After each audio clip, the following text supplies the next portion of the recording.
भूर्भुवः स्वः तत्सवितुर्वरेण्यं भर्गो देवस्य धीमहि धियो यो न प्रचोदयात्। मित्रों, धरती पर जिस प्राणी ने जन्म लिया है उसकी मौत भी तय है। यह एक ऐसा सच है जिसे बदला नहीं जा सकता। परंतु क्या मरने के बाद हर किसी को मोक्ष मिलता है? इसका सीधा उत्तर है नहीं। इनमें से कुछ ऐसे भी होते हैं जिनकी आत्मा सदियों तक पृथ्वी लोक में ही रह जाती है। इसका कारण है कि उनकी अकाल मृत्यु हो जाती है। आपने कई बार देखा होगा कि आए दिन लोग सड़क दुर्घटना या फिर किसी आपदा का शिकार हो जाते हैं और अपनी जान गंवा बैठते हैं। ऐसी मौतों को धर्मशास्त्रों में अकाल मृत्यु कहा गया है। अकाल मृत्यु वह स्थिति है जब शरीर तो नष्ट हो जाता है लेकिन आत्मा संसार में ही बनी रह जाती है। लेकिन सवाल यह उठता है कि आखिर ऐसा क्यों होता है? अकाल मृत्यु के पीछे क्या कारण होता है और उसके बाद आत्मा का क्या होता है? आज के इस प्रस्तुति में हम इसी के बारे में विस्तार से जानेंगे। इस प्रस्तुति में हम जानेंगे कि अकाल मृत्यु क्यों होती है, अकाल मृत्यु के बाद उस आत्मा का क्या होता है, अकाल मृत्यु कैसे होती है, अकाल मृत्यु से बचने का मंत्र क्या है। आत्महत्या को पाप माना गया है, इसीलिए इस वीडियो को पूरा देखें। देर न करते हुए आज के प्रस्तुति की शुरुआत करते हैं। नमस्कार दर्शकों, एक बार फिर से आपका हमारे YouTube चैनल माया लोभ में स्वागत है। मित्रों, साधारण मृत्यु के बारे में तो हम सभी जानते हैं और समझते हैं, लेकिन अकाल मृत्यु का विषय ऐसा है कि इसके बारे में कई बातें कही जाती हैं।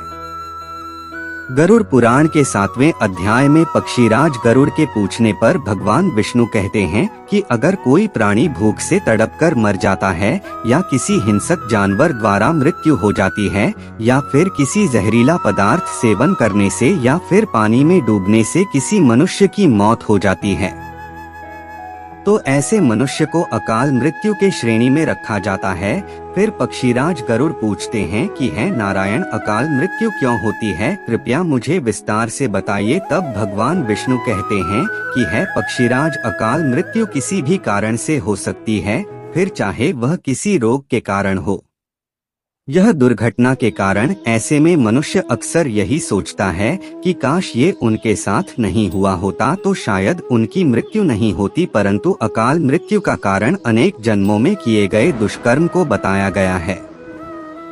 गरुड़ देव पूछते हैं कि हे भगवान, जब वेदों में मनुष्य की उम्र 100 साल निश्चित की गई है तो उनकी अकाल मृत्यु क्यों हो जाती है? इस सवाल के उत्तर में श्रीहरि बताते हैं कि यह सच है, वेदों में मनुष्य की उम्र 100 साल निर्धारित की गई है, परंतु इसमें दुष्कर्म को नहीं मिलाया गया है। यानी हर इंसान की मृत्यु तभी होती है जब उसके पास धर्म कार्यों के लिए शक्ति नहीं होती है या फिर उसका शरीर उसे धर्म कार्य करने की इजाजत नहीं देता। इसके अलावा जब कोई इंसान अपनी इच्छा से धर्म कार्यों को त्याग देता है तो पृथ्वी पर उसके जीवन की अवधि कम होती जाती है। देखा जाए तो हर इंसान का कम ही उसका धर्म होता है। मनुष्य की मृत्यु कब होती है?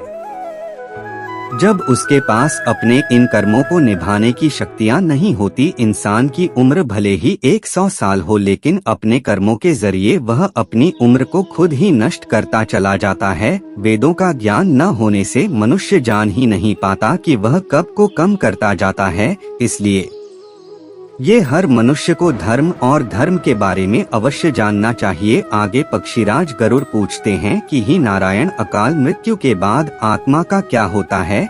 तब श्री हरि बताते हैं कि मनुष्य के जीवन के साथ चक्र निश्चित है। अकाल मृत्यु को प्राप्त होने वाले जो मनुष्य इस चक्र को पूरा नहीं कर पाते उसे मृत्यु के बाद भी कई प्रकार के कष्ट भोगने पड़ते हैं। दरअसल अचानक ही मृत्यु होने की वजह से मनुष्य की इच्छा, कामना और तृष्णा बनी रहती है जो कभी पूरी नहीं हो पाती।